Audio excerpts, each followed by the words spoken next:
नमस्कार, मैं हूं चंद्रेश पांडे और इस वक्त आप देख रहे हैं अमर उजाला डिजिटल। इस वक्त हम हल्द्वानी की एक सामाजिक संस्था के कार्यालय में हैं। यह सामाजिक संस्था छोटे समाज के वंचित वर्ग के जो बच्चे हैं उनके हितों के लिए काम करती है। इसी बच्चों के साथ आज हम एक ऐसी बच्ची की कहानी आपको बताएंगे जो बहुत भावुक है, बहुत दर्दनाक है। आइए हम बात करते हैं उस बच्ची की।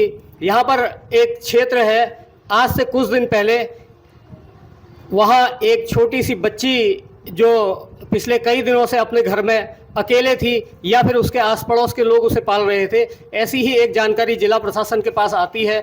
जिला प्रशासन के पास जब वो जानकारी मिलती है कि एक छोटी सी 3 साल की बच्ची है और वह अपने घर पर अकेले है, तो प्रशासन की टीम बाल कल्याण विभाग के कर्मचारियों को वहाँ पर भेजकर उस बच्ची को अपने सुपुर्द में ले लेते हैं। यह बच्ची 3 साल की बच्ची है। इस बच्ची की माँ मूल रूप से पहाड़ की रहने वाली थी, जो यहाँ पर एक युवक से उन्होंने एक युवक के साथ वो यहाँ पर आ गई थी, उनके साथ रहने लगी। हालांकि उन दोनों ने विवाह तो नहीं किया, लेकिन बाद में जब इस बच्ची का जन्म हुआ, जन्म के कुछ दिनों के बाद माँ की अचानक से मौत हो गई। इस मौत के पीछे भी बताया जाता है कि माँ और बाप इस बच्ची के जो दोनों थे वह नशे के बहुत ज़्यादा आदी थे। माँ की मौत हो गई और पिता को एनडीपीएस एक्ट में पुलिस उठाकर ले गई। तब से यह बच्ची अपने घर में अकेले थी। उसके बाद जब बाल कल्याण विभाग के कर्मचारी इस बच्ची को अपने सुपुर्द ले गए थे, तब बाद में इसको उन्होंने जो है एक सामाजिक संस्था वीरांगना के सुपुर्द किया।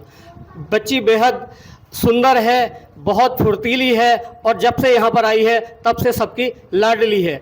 अब यही संस्था उस बच्ची की माँ भी है, उस बच्ची के पिता भी है, उस बच्ची के नाते रिश्तेदार भी हैं। सब कुछ अब यही उस बच्ची का भविष्य है। आइए हम बात करते हैं उस संस्था के संचालक से। वह बताएंगे इस बच्ची के बारे में कि अभी तक ये यहाँ पर है और इसका भविष्य क्या रहेगा। बच्ची हमारे पास 5 तारीख को आई थी, 5 मार्च 2025 को, और पता चला था कि पिता किसी इसमें के नशे में जेल चला गया है। और कुछ दिनों बाद मुझे लगा कि शायद ये कहीं शिशु सदन या ये सब जगह चली जाएगी, तो उससे पहले मैंने इसके परिवार के बारे में जानने की कोशिश की। तो मैं राजपुरा गई। राजपुरा में आसपास का माहौल बहुत बुरा हाल था। वहाँ नशे के आदी लोग सारे, जैसे हम अंदर वहाँ गए तो नशे के लोग जमावड़ा इकट्ठा वहाँ पर हो गया था।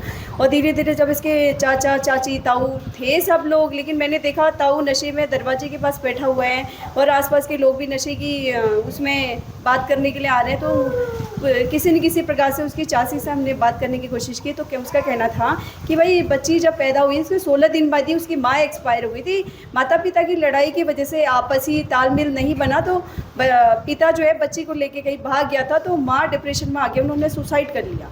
देखा तो 16 उसके बाद उसकी दादी ने उसे संभाला। दादी फिर कुछ समय बाद दादी की भी डेथ हो गई। और फिर पता चला कि कहीं न कहीं फिर वो जेल में कहाँ है, कैसे हैं, कई अधिकारियों से बातचीत करने का प्रयास किया। किसी न किसी माध्यम से मेरी जेल में बात हुई उससे, तो मैं फिर मिलने भी गई उससे। जब मैं मिलने गई तो मैंने पूछा उससे, कैसे इसको संभाला तूने और कैसे आगे वो और संभालेगा, क्या इसका भविष्य है और कैसे बच्ची अब अकेली वहाँ पर रहेगी। और मुझे जब मैं वहाँ गई तो उसका जो घर था आसपास वास्तव में इस बच्ची के रहने लायक नहीं था, क्योंकि बच्ची बहुत छोटी है और 2.5 से 3 साल की एज मुझे इस बच्ची की नज़र आती है, क्योंकि इसके पिता के पास इसका आधार भी नहीं था और जन्म प्रमाण पत्र भी मुझे वहाँ नहीं मिला। उसका कहना था कि मेरे पास है, जैसे मैं जेल से छूटूंगा मैं आपको दिखाऊंगा।